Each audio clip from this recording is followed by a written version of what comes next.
quiero confesar este principio que me sorprende estar frente a usted. Primera,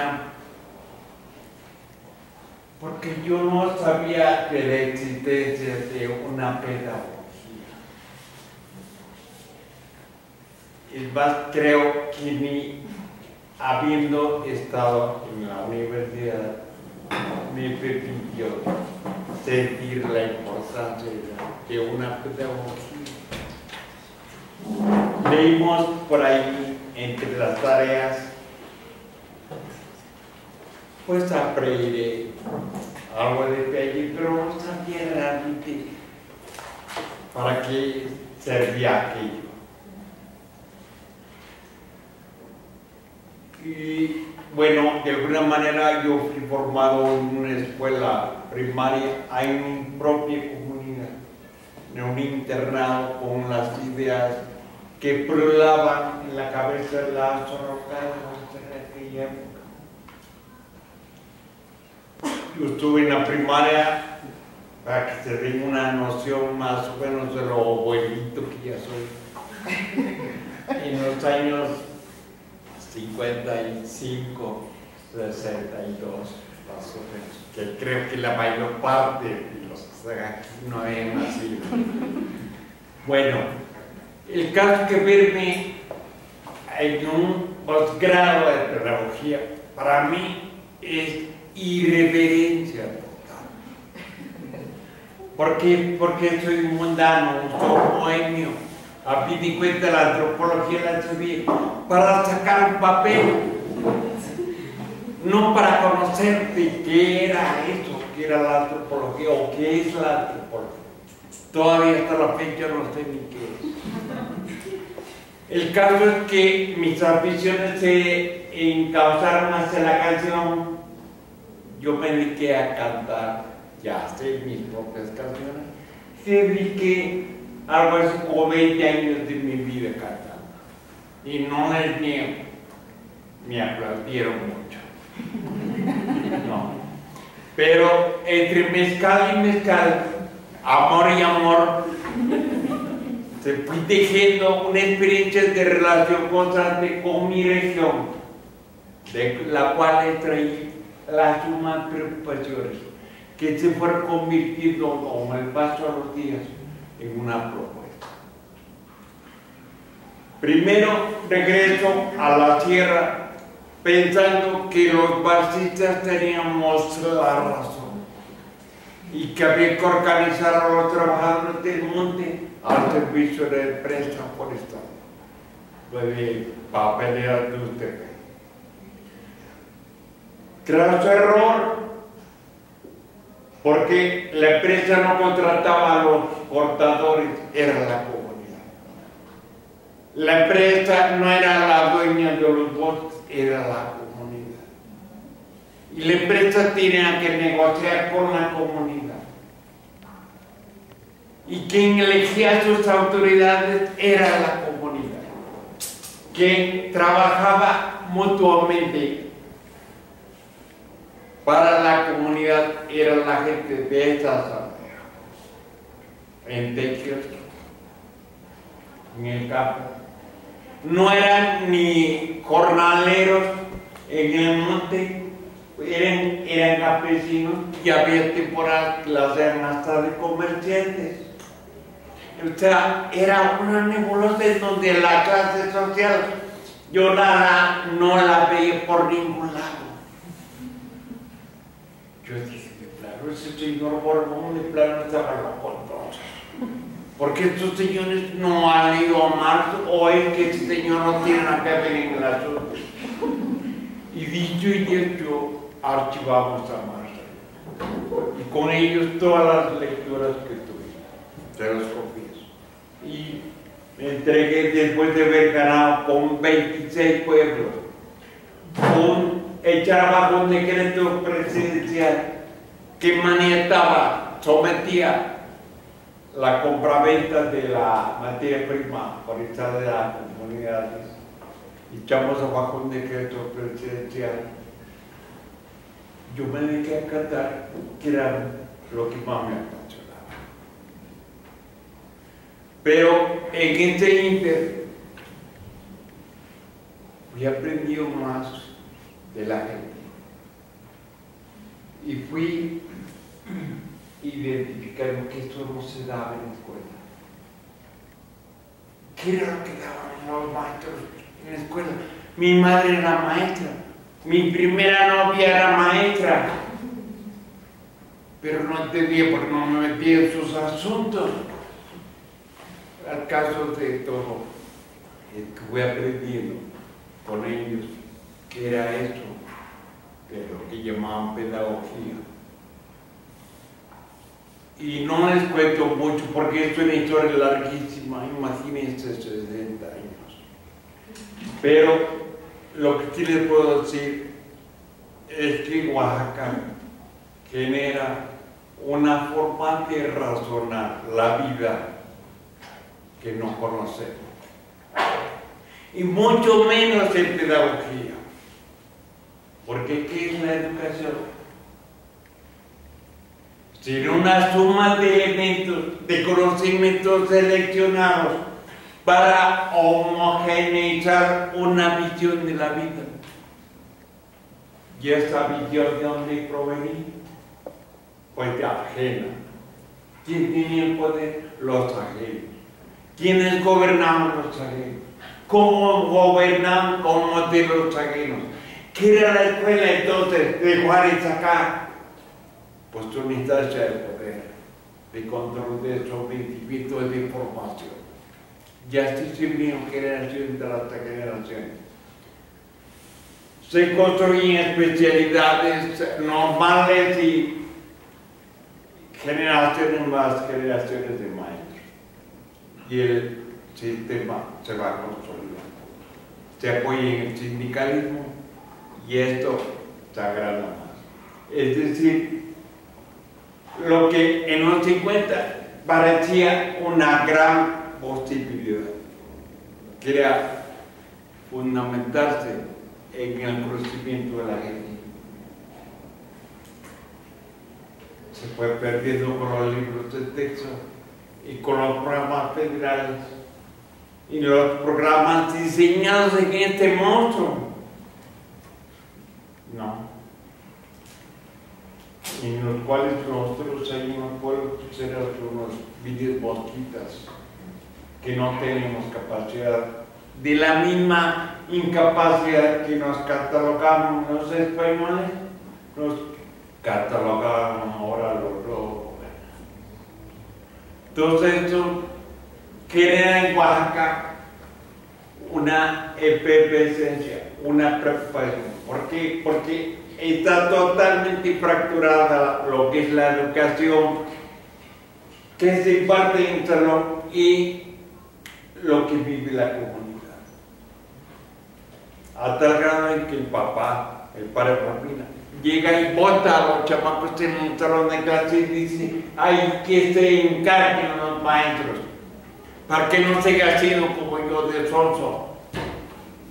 Entonces, todos los maestros asumen el poder que es del poder que reciben de otro poder gigante para reproducir esta fractura entre lo que es en el suelo y lo que es la escuela. Hasta ahora todo sí la maestra. Las universidades dicen por ahí que sirven para pensar. Pero yo diría, ¿para pensar en qué? Si no es en la realidad. ¿Y cuál es la realidad? ¿Qué es la realidad? Porque la realidad también es real, diríamos, la que le enseñan a uno para que repita uno como maestro en cada escuela. Esto es una realidad. Pero la realidad es la que importa el estudiante, el niño, el padre familia, una comunidad. Entonces, ¿qué realidad tiene que tratarse? Y en este caso, se supone que hay un discurso y ahí hablan positivamente constructivamente cantidad de propuestas que ustedes conocen a la perfección, y yo no voy a decir porque si no voy a salir incendiado de aquí. No. Pero entonces, ¿qué es lo que me toca a mí? Traerles aquí al posgrado. Pues primero decirles, Oaxaca quiere educarse a sí misma. ¿Por qué? Porque ha distinguido, ha percibido la separación tajante entre el salón de clases y la vida comunitaria. Pero este es un proceso que se arranca de no sé qué año. Puede ser de los 80, cuando nosotros estábamos luchando en favor de los bosques, los maestros estaban incendiándose en Oaxaca también. ¿Contra qué? Contra el sindicalismo de vanguardia revolucionaria de aquellas épocas, que no cambiaron gran cosa, pero por lo menos había gritos y sombrerazos ahí en una montaña de Oaxaca. Entonces nace la sentencia, pero es un proceso que Oaxaca va integrando a todas las acciones, a tal grado que Oaxaca en este momento es el único estado que tiene un proyecto educativo, no solamente una visión laboral de protección, sino una visión sindical de conservación de sus privilegios. No, no solamente eso. Es el único estado que tiene un proyecto cultural. Y en donde haya somos de proyecto, curiosamente son nosotros que participan también, en menor medida, pero también en la sede. ¿Quiénes son? Chiapas, Guerrero, Michoacán. Y para de contar, porque nosotros hay gatitos, hay salteaditos. Pero Oaxaca es el que en su totalidad son de la sede. ¿Por qué? Porque son grillos. ¿Por qué? Porque son pobres. ¿Por qué? Porque no hablan español. ¿Por qué? Porque Oaxaca es pobre y miserable. No.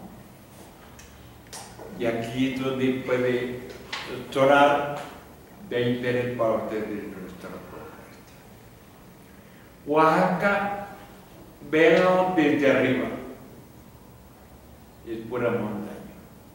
Las dos cordilleras más grandes del país, ¿dónde se reúnen? ¿Dónde se juntan? En Oaxaca. Por lo tanto, Oaxaca tiene planitos chiquititos en la costa, en el Istmo y en Tuxtepec.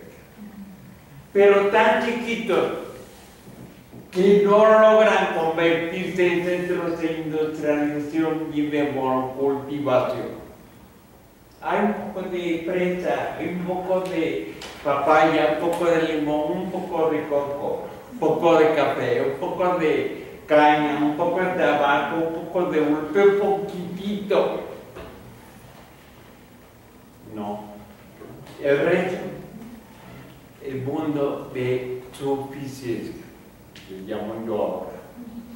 Es decir, maíz, es decir, frijol, es decir, calabaza, es decir, gallinita, es decir, puerquito. Comunidades pequeñas, pero ahí está el valor cultural que surge de una geografía concreta. Primero, la comunidad. ¿Pero qué genera la comunidad? Libre determinación, porque a quién interesa chingados que están metidos allá en casas de la conchichina. A nadie. Pero ellos sí se interesan por ellos mismos. Ellos sí quieren salir adelante, resolver sus necesidades concretas. Y eso les hace comunidades chiquitas, pero bien amarraditas. Amarraditas, pero por muchos lados. No solamente por los cerros que les rodean. No solamente por lo poquito tierra que tiene para sobrevivir. sino por las formas que generan para decidir libremente su destino y su vida política. En la actualidad, más del 80% de comunidades oaxaqueñas se autodeterminan. Yo ahora les digo, se comunodeterminan. Es decir, en el 80% de los espacios sociales que integran acá son la gente que decide quién. ¿Sí? El resto que habla de partidos políticos. Es más, el PRI o los partidos políticos creen que ellos mandan en Oaxaca. Pues no, Oaxaca no necesita gobernador. Es un estado visto desde una cierta perspectiva general. Podríamos decir, es la sociedad regional más anarquista que puede haber en todo el país. Pero gracias a Dios. Pero eso es un baluarte importantísimo para la educación. Esto revela que no puede ser la educación en Oaxaca la misma que se va a dar en Guadalajara, o que se va a dar en Veracruz, o que se va a dar en Sonora. No es la misma. Por eso coincidíamos con la maestra. ¿A qué se debe que la gente tenga más respuesta en el sureste y no en el norte? Porque la geografía del sureste es particular y fundamentalmente la de Oaxaca. Por eso Oaxaca está a 8 columnas a cada lado. ¿Por qué se sale del esquema? No puede gobernarse Oaxaca. Oaxaca se autogobierna.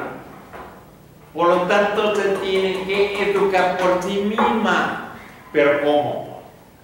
Ya ahí es donde aparecen en escena, en este largo proceso que ya lleva décadas el maestro.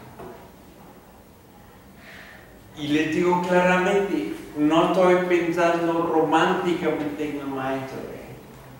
Yo tengo severos cuestionamientos de cada maestro, pero yo sí le doy un amplio porcentaje a la gente preocupada por la educación en Oaxaca. Es cierto, hay un buen porcentaje que no le importa nada más que su quincena. Tenemos que aceptarlo. Pero nuestra esperanza es que los que están preocupados se ganen a los flojos. ¿Sí? En general, esa sería la idea. Pues esto es lo que se está concentrando, integrándose en lo que se llama Plan de Transformación Educativa de Oaxaca. ¿Qué consiste esto? Miren, Oaxaca, más pónganse a pensar en estos 3 asuntos. Alberga el mayor número de municipios de todo el país, 570. De todo el país. Frente a Tabasco, que tienen 17. Imagínense. ¿Cuántos de todo el país para que la gente se imagine? Son 2.100 y tantos, algo así, en general en todo el país. Bueno, Oaxaca, 570.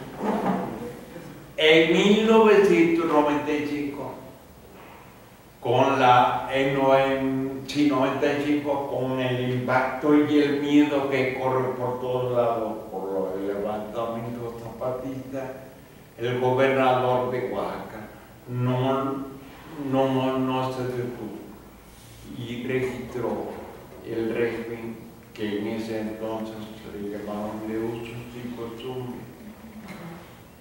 Era gobernador, quién sabía. Pero el caso es que digo, antes que no llegue el juego a los aparejos, mejor de una vez nos bajamos el caballo. Veamos donde están las patas del caballo, platadas, ¿verdad? Y entonces cuando se dan cuenta, en menos de medio año, 418 pueblos, municipios de Oaxaca se registraron bajo el régimen de usos y costumbres. ¿Se dan cuenta? Porque decía de la autoafirmación que se tiene en cada comunidad. Entonces, cambió el panorama político en Oaxaca.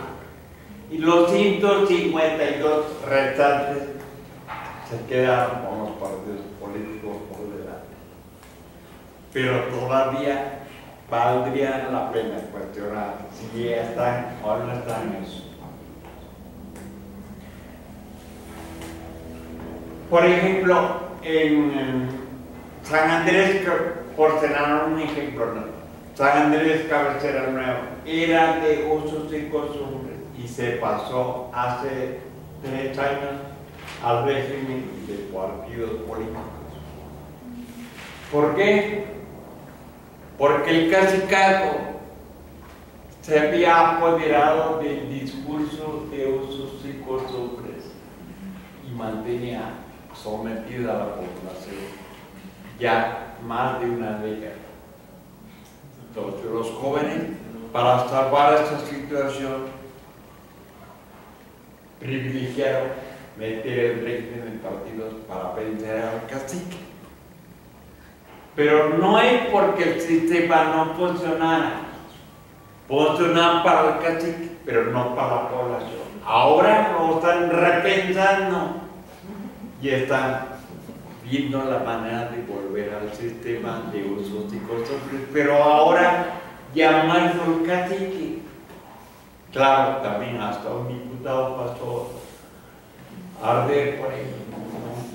En fin, con esto se pueden dar cuenta del umbral político que tiene la educación como realidad a trabajar, a entender. Si a cada municipio le damos en promedio en 8 comunidades bajo su égida, imagínense lo que estamos hablando. Más de cerca de 10.000 o más comunidades se autorregulan en Oaxaca. Sí. Ahora, pero eso también tiene relación. ¿Cuál es el estado que tiene más población, más número de idiomas propios? Oaxaca. Pero sí que ahora está diferente porque ya llegaron los gringos. Entonces, el 70%, anoten esto, el 70% de la tenencia de la tierra en Oaxaca es comunal. 70%.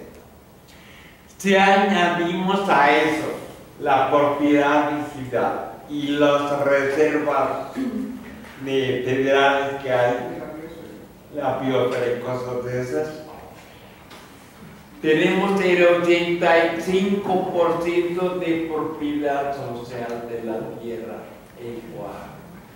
O sea que solamente un 15% es propiedad privada. ¿Por qué? Que no es atractivo comercial, así de simple.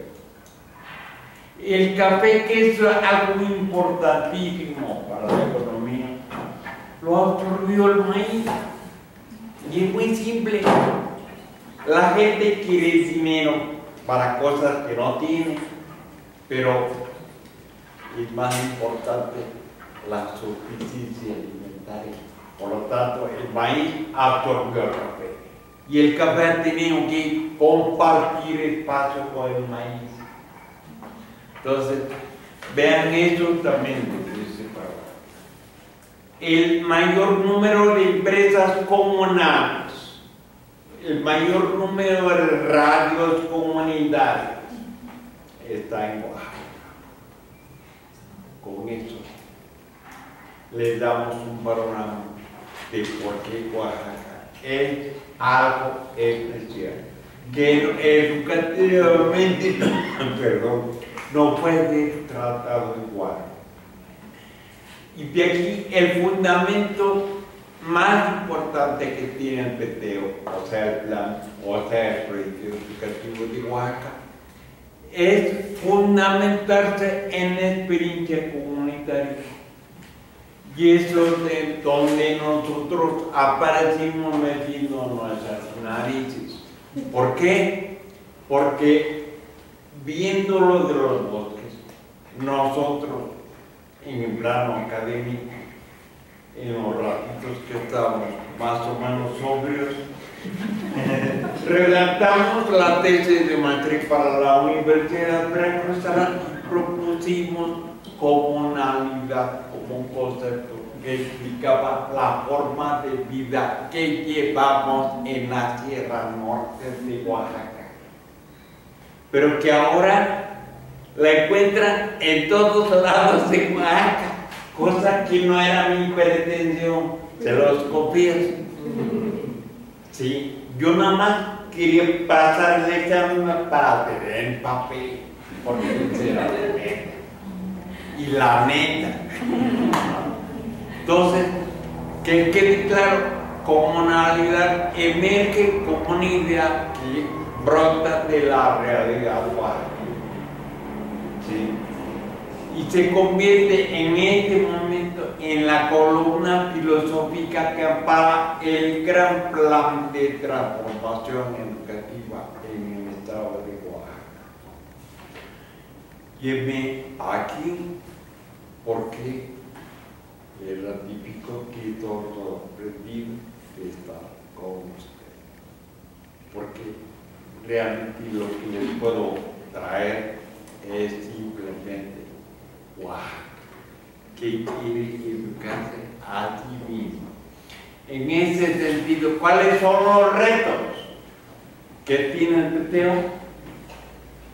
Yo diría, son varios.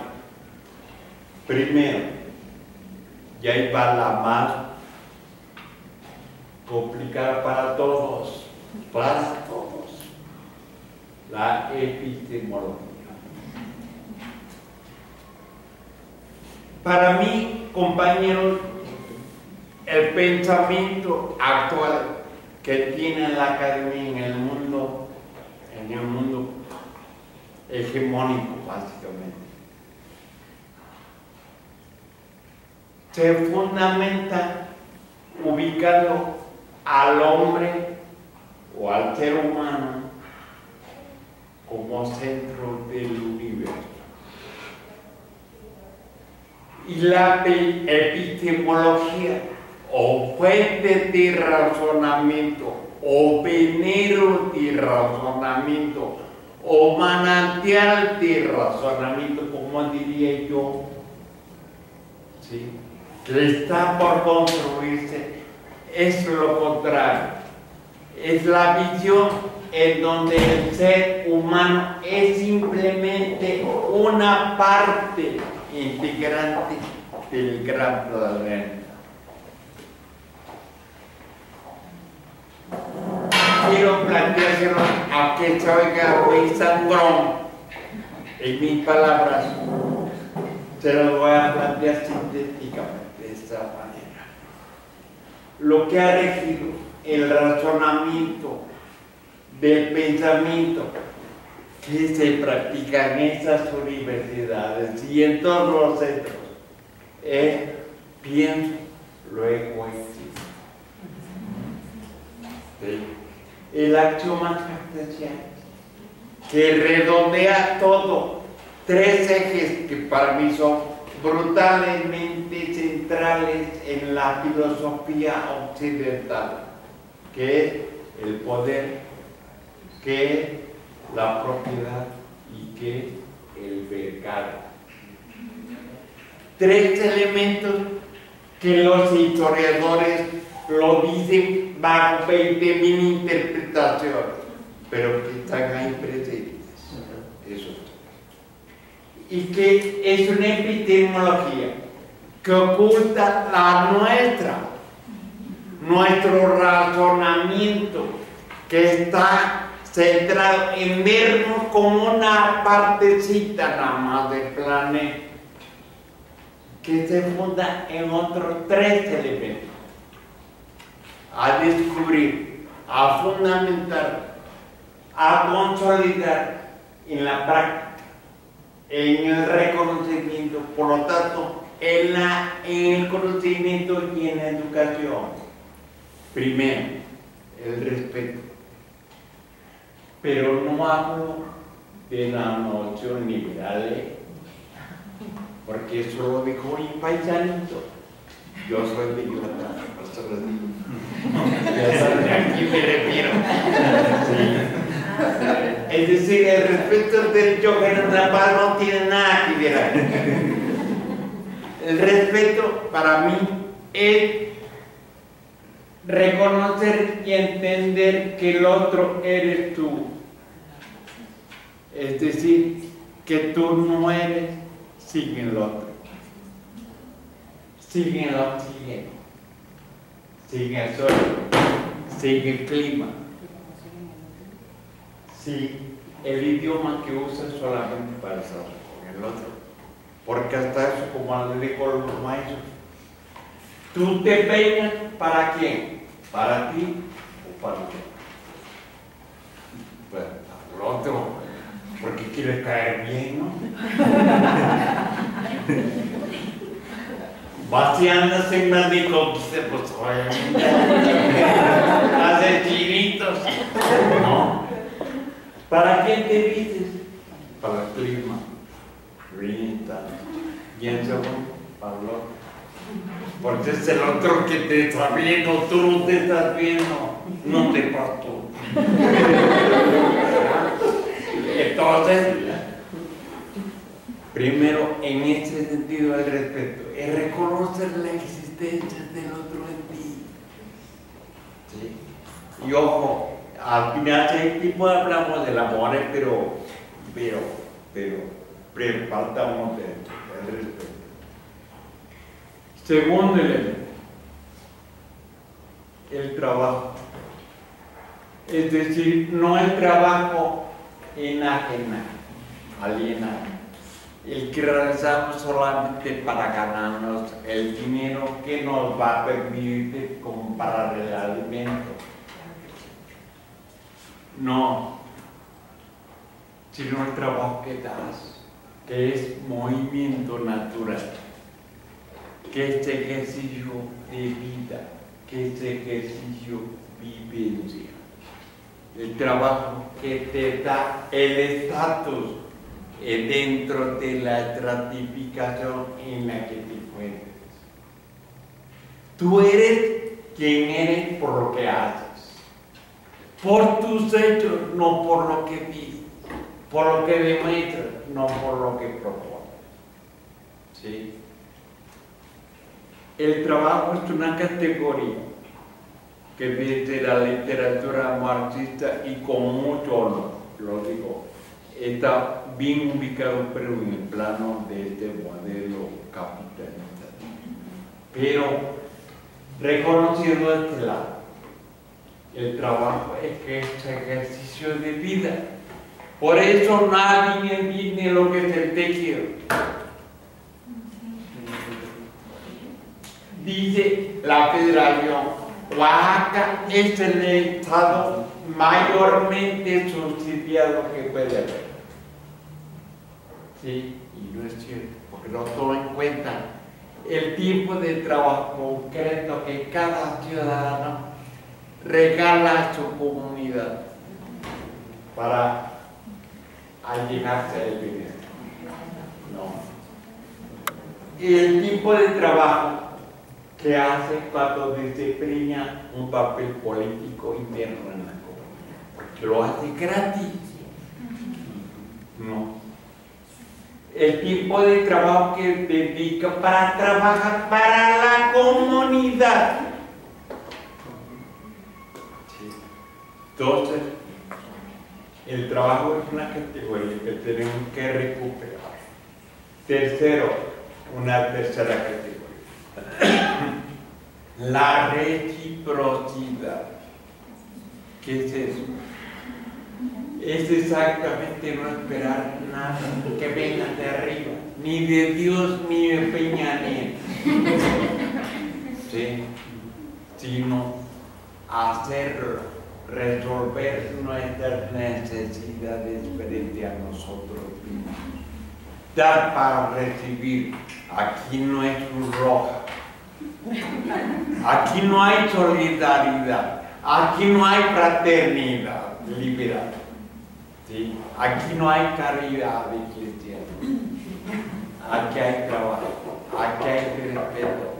Aquí hay necesidad. Por lo tanto, recíprocamente vamos a ver esos tres elementos que están escondidos en nosotros mismos, porque los portamos, pero ni siquiera nos damos cuenta que los tenemos. ¿Por qué? Porque nos olvida el pienso, lo existo. Y lo que hay que sacar es lo contrario. Existo, luego pienso. Porque no es lo mismo pensar la existencia que existir el pensamiento.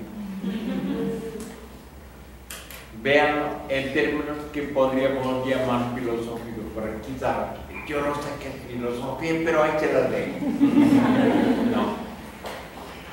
En esos términos, el peteo está fundamentado en la existencia real de la comunidad que decide, fundamentado en el respeto, en el reconocimiento de los demás. Por lo tanto, la asamblea es la unidad de la diversidad. Por lo tanto, sí, hay un proceso constante, permanente, de reciprocidad entre todos los integrantes de una comunidad. Visto así, con principios, vemos que es importante entender que tenemos estamos vestidos de esos tres, que es el poder, la propiedad y el mercado. Y tenemos dentro de nosotros el respeto, el trabajo, la reciprocidad. Es decir, somos una sociedad esquizofrénicamente cultural. Entonces, ¿qué quiere decir esto? Que el peteo lo que se propone es descubrir esta nueva epistemología, fundamental, crear los elementos básicos para existir y entender la existencia, entender que somos seres dependientes. Por lo tanto, la palabra independencia no existe. Por lo tanto, la palabra libertad tampoco, como demócrata yo. Muchos conceptos abstractos son derivados del poder, del conocimiento. ¿Sí? Y muchos elementos que están ocultados en nosotros, en la profundidad de las comunidades en este caso, pero también en la ciudad y en nosotros mismos, están clandestinamente ejecutados. Esos son los principios que tenemos que descubrir, redefinir en nosotros. Y ahí está la forma. Por eso la palabra revolución y respeto, pero no hostia tampoco. Sí. Y por eso yo les digo a todo el mundo, aguántenme después me niño.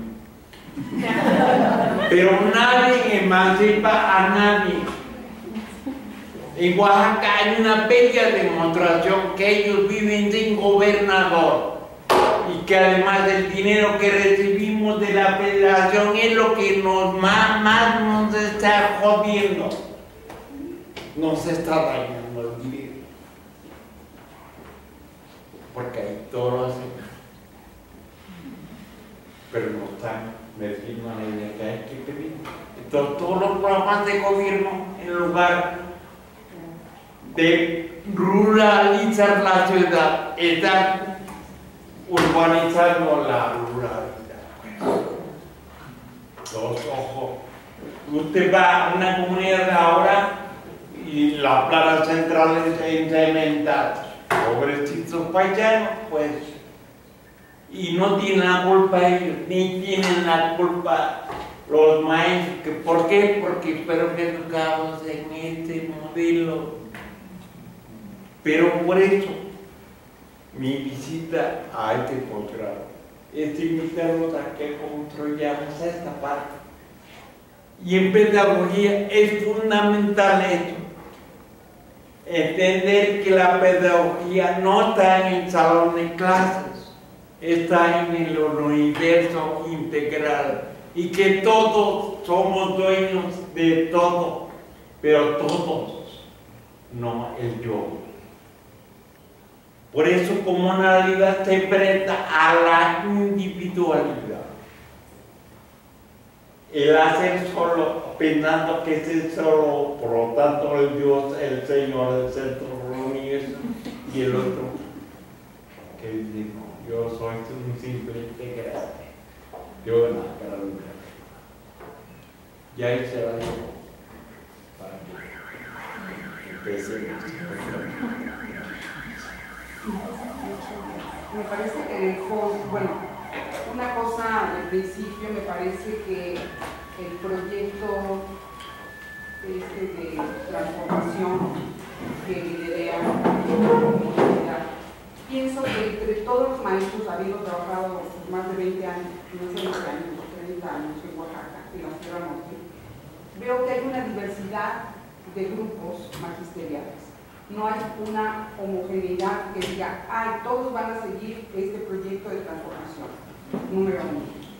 Por otro lado, veo que mucho de lo que usted nos está hablando tiene que ver con las raíces nuestras mesoamericanas y que es finalmente la lucha por hacer emerger esos principios vitalizadores del ser humano y de la comunidad, ¿no?, que han sobrevivido a pesar de todos los intentos de aplastar, ¿no?, estos principios. Por ejemplo, a mí me preocupa mucho esta tradición de Gozona, de la Guetza, que implica eso, dar y recibir, correspondencia, reciprocidad. Y vienen oportunidades, o otras antes, ¿no?, proyectos paternalistas que tratan de enseñar, adiestrar a la gente a solo recibir, que usted lo comentaba de alguna manera hace rato. Y eso a mí me preocupa muchísimo porque se está perdiendo ese hilo conductor filosófico que atravesó desde nuestros abuelos de Mesoamérica, maravillosos, hasta ahora, ¿no? Y esa impotencia de las comunidades, ¿no?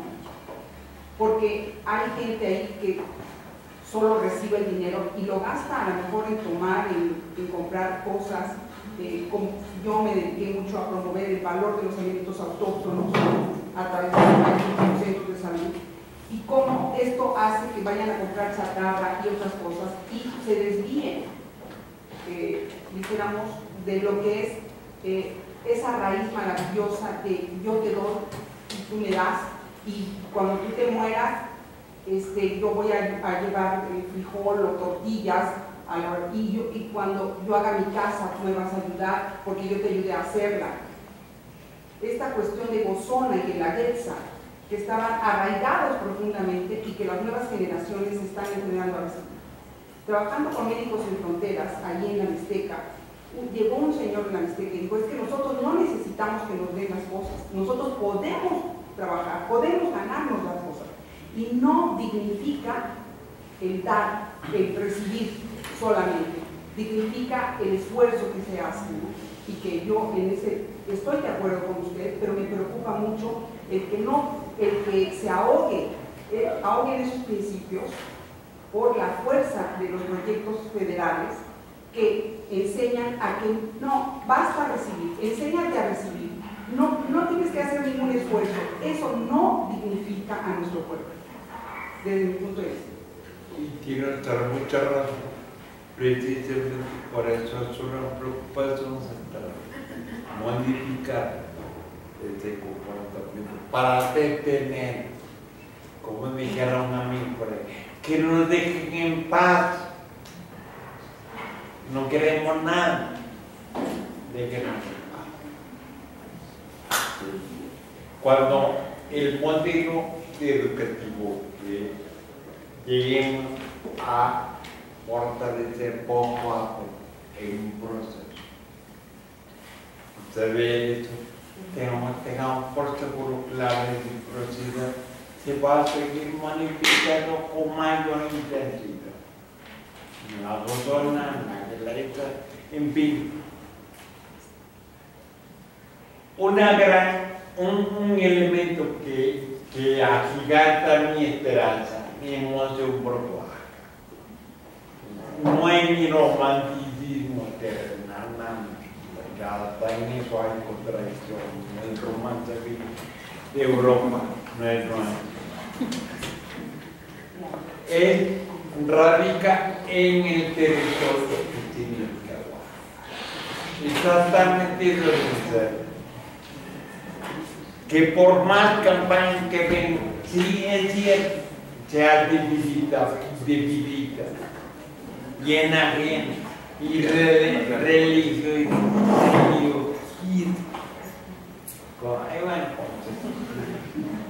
Eso. En tal manera que la palabra desarrollo en Oaxaca no debe de existir. Lo que proponemos nosotros es la palabra ejercicio, movimiento. ¿Sí?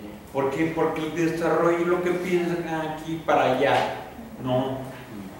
Déjenos pensar a nosotros, por nosotros, ni siquiera para ustedes. Ya si lo que hagamos aquí les parece interesante y quieren llevárselo, llévenselo. Pero déjenos en paz. Por eso yo también te propongo eso. Por eso trabajo. Por eso me da gusto venir. Porque la lógica hay que estarla en todos los planes. Entonces, por la ignorancia es mayor aquí. Es mayor aquí porque es ignorancia. Porque quieren llevar la ignorancia que visten de conocimiento a esa ignorancia que te permite aquí, pero que es conocimiento. Entonces, aquí alguien me decía en la sierra, oye Jaime, pero ¿para qué te empeñas en que los universitarios sepan de comunalidad o de cómo somos? Digo, pues entonces aquí vamos a enseñar, mano, que nos está jodiendo. Pues de afuera, pues entonces vamos a tenerlo. Y si no en la universidad se agotan los cuates que van a venir después a jodernos, pues vamos a pararnos aquí.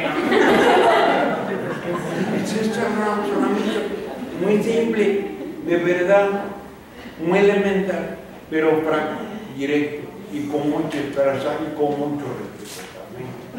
¿Por qué? Porque no es cuestión de decirle, ¡órale! Ya. No, miren, ya están negando porque nuestra manera de ser es esta. Entiéndanla, comprendan. Sí. Porque yo, ¿qué le voy a decir a mi gente de comunalidad? Si me dan clases de casa, me la voy en mi pueblo, pues. Ellos son mis maestros. Si no, hace unos días, hasta 3 meses nos dimos el ojo en lata. Tierra de liberalismo. Yo, según mi hija, ahora tierra del comunalismo, pero no es cierto tampoco. Pero ahí va. Nos dimos el lujo de cambiar de cabildo municipal. ¿Por qué? Por corruptos. Por llevarse de pleno de las ideas de fuera. La gente se encabronó. y una sola pampa, pero todo el cabildo, pues se filmó y se grabó en video hasta el cómo tuvieron que entregar el bastón de vara, el bastón de mano a la nueva autoridad. ¿Y quiénes fueron el baluarte importante? Que esa sería la segunda etapa. Otro día la mujer, Inglaterra el 51% de la asamblea. También por muchas razones. También. Bueno, yo creo que es importante e interesante venir a hablar del peteo. Y si los planteamientos que nos has expuesto, se puede llegar en un determinado momento a quedar como en esta ideología, en esta utopía. Sin embargo, pues el peteo también plantea líneas generales de acción, ¿no? Comprendiendo que hay programas y sistemas. Entonces creo que sería importante y permitiría aclarar mucho el cómo de esto de que se busca en la transformación, cómo es esta transformación, y no sé, a mí me gustaría que pudieras hablar un poco de los sistemas y de los programas que tiene el peteo, que ya es como también la presentación formal. Mira, voy a contar no voy a justificar mi ignorancia, pero yo siento que el peteo es unida, que cuando hicieron la consulta a todo el personal del magisterio oaxaqueño, cada quien emitió sus preocupaciones, unos en el edificio, otros en la educación del maestro, otros en las condiciones de alimentación que tenía el niño, otros en las técnicas de aprendizaje, otros en el reconocimiento del maestro. Entonces, toda esta suma de ideas fueron concentradas en los programas y los sistemas. Pero ese conjunto es un solo proyecto, es una idea que yo sintetizaría así, que la escuela sea una comunidad y que la comunidad sea la escuela. De esa manera, porque si entramos en particularizaciones, obviamente ustedes que están en posgrado pueden incidir con nosotros si nos ayudan en lo que se refiere al sistema de formación, ¿no? Al preteo. Pero el programa de formación implica que llevemos esta reflexión a todo el magisterio. Por eso yo le confesaba a los amigos que me trajeron que yo ya no sé dónde vivo. Si antes vivía feliz en Inglaterra, por allá vivo en la carretera. Porque de aquí me mandan a Ocotlán, de Ocotlán me voy para Tuxtepec, para la costa, y de la costa a la Mixteca, de la Mixteca a la Mazateca, de la Mazateca al Istmo, y así me tienen. ¿Pero por qué? Porque el maestro está ávido. No de solamente que se les regañe, sino que se les diga en dónde la están negando. Y que son los aspectos que tienen que ir. Por eso, en serio. Por eso es bien importante que en el posgrado de acá trabajen seriamente lo que es el peteo. Que lo revisen palmo a palmo. No porque sea eso vaya a ser un programa para la nación, que quede claro. Porque de eso partí, de que si Oaxaca es, ¿por qué Oaxaca? Por eso tiene preteo. No queremos que eso se replique, sino así mecánicamente, porque no es posible. El ánimo de esos discípulos que se señalaron se encuentran en Oaxaca, en Veracruz, en Dios me libre. La geografía solar de Puebla, comparen, y eso que Puebla tiene tierra, no, pero compárenla con Oaxaca, porque Puebla alimenta a Oaxaca. otra riqueza que se me olvidó decir de Oaxaca, que es el primer estado con biodiversidad, el cuarto país en el planeta con biodiversidad. Además, el cuarto mundial. El país, pero Oaxaca es el primero de México. El primero. Ahí está. Sí. Pues muchísimas gracias por la plática, mucho gusto en conocerlo, no había escuchado sinceramente hablar de usted. Yo soy profesora de secundaria aquí en el Distrito Federal y ahorita estoy en la UPN con mis compañeros de posgrado y estuve muy involucrada en el movimiento magisterial del año pasado, 2 años, no recuerdo exactamente. Y lamentablemente ahorita confirmo con lo que usted nos está diciendo que en el DF, los profesores en la práctica, no tenemos esos lazos de comunalidad. El gobierno, la hegemonía ha hecho muy bien su chamba, los ha roto, no existe entre el magisterio esa unidad, no vemos la educación como usted nos la plantea desde la reciprocidad, desde reconocer en el otro, sino la vemos más bien desde la visión liberal, ¿no? Del poder, del mercado y de la propiedad. Desgraciadamente los maestros en servicio, no digo que todos, pero sí la gran mayoría en el Distrito Federal, vamos como decimos, ¿no? No damos brincos sin guarache, ¿no? O sea, no hacemos las cosas si no hay una recompensa a cambio. Es por eso me parece que muchas críticas hacia la sección 22 cuando fue el movimiento, yo recuerdo que en la escuela tratábamos de alentar a los compañeros para ir a visitar a los compañeros de Oaxaca, ¿no? Llevarles algo, un libro, o es más, no llevar nada y solamente ir a platicar con ellos, ¿no? O sea, que sintieran ese apoyo, porque al final de cuentas la lucha no nada más era para ellos, era para todo el ministerio, ¿no? Para toda la educación. Había una completísima apatía. Y ahorita con lo que usted nos está diciendo, pues también me doy cuenta que hay un gran abismo entre lo que pasa en la práctica, en lo que sucede en las escuelas con los maestros y los alumnos y la comunidad, y lo que hay en la academia, ¿no? Lo que dicen pues aquí los que venimos a la universidad, o los que vamos a la normal, o al posgrado, o no sé, y lo que realmente está pasando, ¿no? También tuve la oportunidad de conocer a practicantes, yo soy normalista, practicantes, y pues sí un abismo bien grande, ¿no? Entre la academia y la práctica educativa. Me parece que pues el poder no sé, quizás me voy a escuchar un poco pesimista, pero me parece que al menos aquí en el DF el poder no va a permitir que los lazos entre maestros se hagan, ¿no? Quizás existan, porque sí yo conozco de casos de maestros que están unidos, que hacen su tequio, ¿no? que tienen ahí su colectivo y que hacen esto y hacen el otro y le buscan por aquí, le buscan por allá, pero pues somos así como que bien poquitos y bien contaditos las personas que estamos como que en esta idea, ¿no? Y todos los demás no, y el poder pues obvio no lo permite, ¿no? Porque ahora que habla de las cuestiones geográficas, pues obvio el DF pues es una zona bien industrial y pues no lo va a perder, ¿no? Entonces en ese sentido sí, a mí me gustaría, y yo siempre es el cuestionamiento que he hecho incluso en el posgrado donde yo estoy, ¿por qué razón todas estas pláticas deberían estar llenos de maestros en servicio? Esas pláticas deberían llevárselas a las escuelas, a los profes, para que lo vean desde otra visión, ¿no? Veníamos igual a alguna otra ocasión a otra conferencia y pues todos pues de la escuela, ¿no? Información, no sé, pero no maestros en servicio.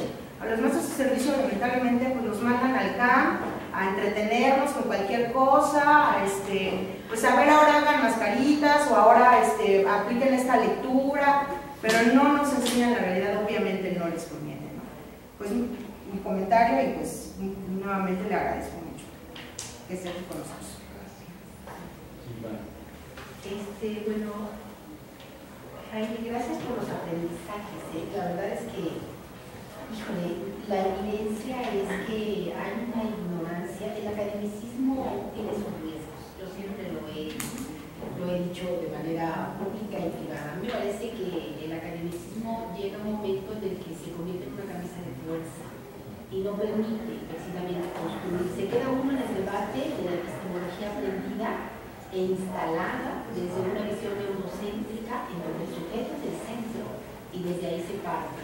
Y no permite establecer un vínculo distinto para poder construir una alternativa. A mí la invitación me parece clarísima la asumo desde el lugar en donde yo creo, porque creo que sí la educación tendría que construirse desde un lugar distinto al que se ha construido históricamente. Y a mí hay una cosa que me va quedando clara, y es algo que vengo trabajando desde hace tiempo, que tiene que ver si la escuela nace como un proyecto de Estado, precisamente para configurar los estados nacionales, y nace como un proyecto de Estado, y se instala como un proyecto que intenta precisamente homogeneizar y generar un modelo de ciudadanía específico a partir de una epistemología aprendida y heredada por medio de la conquista. ¿Cómo convertir ese proyecto en un proyecto de comunidad? O sea, ¿cómo pasar de un proyecto de la escuela como un proyecto de Estado a la escuela como un proyecto de comunidad, comunal? ¿Cómo pasar y desplazar la idea de la individualidad instalada en una ideología específica a la idea de la nosotridad y la idea de lo incluyente con estas tres categorías que planteas con mucha claridad?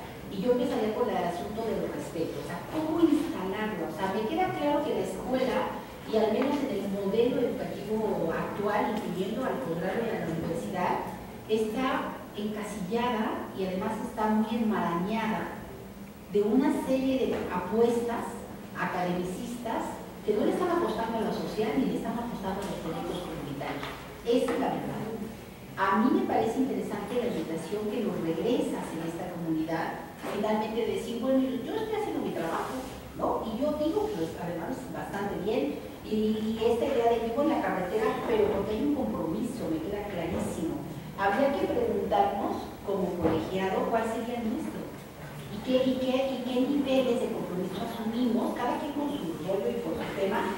Pero a mí me parece que aquí es interesante, y lo decía la maestra un poco en relación a, bueno, ¿cómo hacer o cómo podemos nosotros funcionar como mediadores? Porque finalmente estamos en una institución de privilegio y somos privilegiados, finalmente. ¿Cómo poder funcionar como mediadores precisamente para llegar con un discurso alterno con el profesor?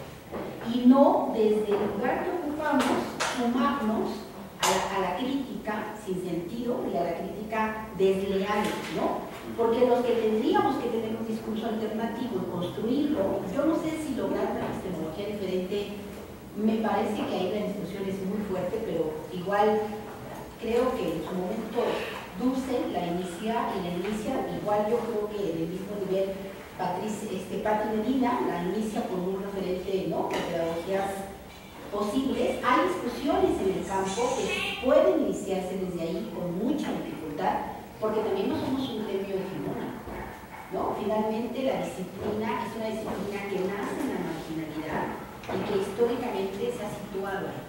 Pero a mí me parece que planteas un asunto de corresponsabilidad y que cada uno de los que estamos aquí tendríamos que asumirla en el mismo nivel en el que tú nos estás enseñando que la responsabilidad se asume, y eso te lo agradezco muchísimo, en relación a tu trabajo y a la visión que compartes con nosotros, que realmente nos interesan muchas cosas relacionadas con el campo de la educación, pero creo que también nos interesa hacer mediaciones y no solamente quedarnos en el plano de confort, ¿no? Donde no hagan horas y no afecte. Me parece que esa es una actitud poco ética ante lo que realmente necesita este país en su momento, ¿no? Muchas gracias.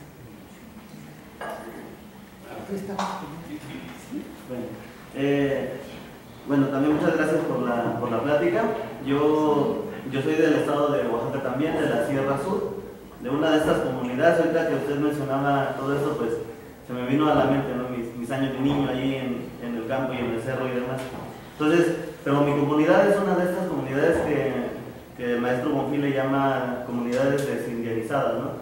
Pero yo no diría tanto desindianizadas, más bien son como deslengualizadas, porque no hemos perdido lo indio, no hemos perdido tal vez la lengua. También está que, leyendo un poco sobre usted, pues es zapoteco, igual en esa comunidad, ¿no?, yo le llamo quedan vestigios, ¿no?, de la lengua zapoteca.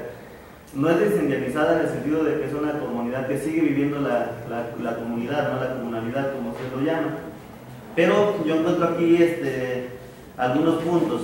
Para empezar, lo que usted mencionaba acerca de los maestros, ¿no?, de que los maestros fueron educados en un modelo occidental, ¿no? A partir de allí hay un pequeño, como usted dice, quiebre, Pero hay otros que también se viven en la comunidad, por ejemplo los propios comuneros, que así les llamamos, ellos viven la coquetería, yo digo la coquetería del sistema occidental, ¿no? También los niños. ¿Por qué? Porque hay televisiones en las comunidades, hay muchas cosas que se ven bonitas, ¿no? Que dicen, no, el occidente es coqueto, occidente tiene muchas estrategias para atrapar al pueblo y demás. Y entonces esto lo relaciono con una investigación que hizo María Guadalupe Díaz Tepepa con respecto a las necesidades de las comunidades, ¿no? Por ejemplo, ella estudiaba acerca de una comunidad donde estaban enseñando cestería, hacer cestos, ¿no? De estos canastitos de palma y demás. Pero a los niños de la comunidad no les interesaba, ¿no? O sea, nadie se inscribió y los papás decían, es que ¿cómo vamos a inscribir a nuestros hijos en el taller de cestería cuando lo pueden hacer aquí en la casa? Nosotros queremos que la escuela traiga otras cosas, ¿no? Otros contenidos. Los propios niños dicen, queremos ciencias naturales, queremos esto, queremos lo otro, ¿no? Entonces, allí hay como, se está legitimando un poco, ¿no? Lo que trae Occidente. Nosotros tenemos la oportunidad de leer, por ejemplo, eso que llaman comunalidad, ¿no? Entonces, podemos tener esas perspectivas. En ese sentido, pues tiene razón en el hecho de que estamos en un lugar privilegiado. Pero estamos nosotros en un lugar privilegiado, pero no están los papás, no están los niños, ¿no? Los niños estos que viven en las comunidades. Entonces, ahí se plantea otro reto, ¿no? Que es cómo podemos superar esta situación. Y bueno, yo lo hago un poco en el sentido de pregunta para todos, ¿no? Pero sobre todo a usted que tiene esta gama de experiencias y demás. Nosotros, o sea, ¿cómo podríamos nosotros superar esta situación desde nuestras trincheras, ¿no? Porque, por ejemplo, nosotros lo sabemos, estamos leyendo y demás, pero las comunidades donde no, o sea, sí se vive la comunalidad, eso que ni queda es su día a día, ¿no? Yo lo viví todo por ahí. Pero cuando Occidente empieza a mostrar, a alzarse la faldita, así, ¿no? Ese tipo de cosas, ¿qué pasa allí? ¿No? ¿Cómo podríamos entonces nosotros crear esta contrahegemonía a un modelo que está presente a través de la radio, de la televisión, de los sistemas escolares y de un visitante simplemente que vaya a la comunidad y les empiece a platicar acerca de esta otra cultura, ¿no? Ese es el reto que tenemos y no sé cómo podríamos trabajar para ello. Es un reto importante el que tenía, pero déjame ser más irreverente todavía, para que veas que eso tiene mala marca con. Yo diría que una primera cosa es eliminar la tarea concebida como la hacemos en la actualidad de la investigación. ¿Sí? ¿Por qué? Porque la tarea de investigación es ya separarte tú de la realidad. Es ya ver la realidad como cosa apenas comprender para transformar. No. Si vas a mantener la investigación, tienes que revisar hasta la palabra metodología. No es metodología, es un simple y vulgar procedimiento. Así de simple. Y la gente nos dice más con procedimiento que con metodología. Que te oye para la primera de Dios, pues. ¿Me entiendes? Para empezar, hoy hasta mi tema de investigación. Oye, me carajo. ¿Qué te gusta? Pues la fe, pues ve y festeja y aprende festejando. ¿Qué te gusta? Pues me gusta lo que pues ve y siembra café. Y no, para tomar ¿me entiendes? ¿Por qué soy irreverente? Porque tenemos que ir al fondo de la crítica. Si tú no haces, ¿qué vas a decir? Teoría, puro pensar para existir. Hay que existir para pensar. Entonces, haz las cosas. Si vas a trabajar con los niños, pedagogía, ve a pedagogía. pedagogizar trabajando con los niños, el nivel que quiera, y tratar las temáticas de manera integral y no de manera parcelada.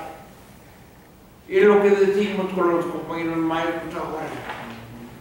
Por proyecto, la educación por proyecto, porque el proyecto implica ciencias naturales, historia, hasta inglés, pues. Todo, todo. Entonces, por eso, por proyecto. ¿No? Pero es un reto, porque todos estamos acostumbrados no, yo nada más sé inglés, nada más esto, eso no es exigente secundarias generales. Donde el maestro nada más va a enseñar a hablar inglés, pero ni el español sabemos lo que estamos haciendo, porque ni el español no sirve para todo. Ni siquiera nos damos cuenta de cómo se piensa en lengua propia y cómo se piensa en... Yo le decía, y lo repito mucho porque me sirve mucho para explicar esto. Los nombres de los pueblos siempre se refieren a montaña, a río, a valle, a flor, a árbol, a lo que sea. Pero algo que existe. Pero cuando alguien le pregunta, oye, ¿por qué se llama Juan? O San Juan, bueno, San Juan es bien, porque dice que estaba a la diestra del Señor. Pero Juan, la palabra Juan, ¿qué significa? ¿Qué significa Susana? ¿No? ¿Qué significa Patricia? ¿No? Entonces, veamos el grado de abstracción con la que manejamos las lenguas hegemónicas. ¿Por qué? ¿Y por qué nuestra gente, hasta en el idioma de los nombres de las personas, en el idioma se refieren a ellos concretos? Hasta en náhuatl, revisen todos los nombres de náhuatl y todos son de algo concreto. ¿No? Entonces, revelen en el uso del idioma nada más, ¿qué es lo primero? ¿La existencia o el pensamiento? ¿La concreción o la abstracción? Y ahí ven ustedes, porque digo que pienso lo que existo, hay que eliminarlo. Hay que existir para pensar. Y hay que pensar en la existencia, no existir el pensamiento. ¿Mentira? Entonces, hasta en eso, pues, yo no digo que suspendan sus investigaciones, pero que revisen ese procedimiento.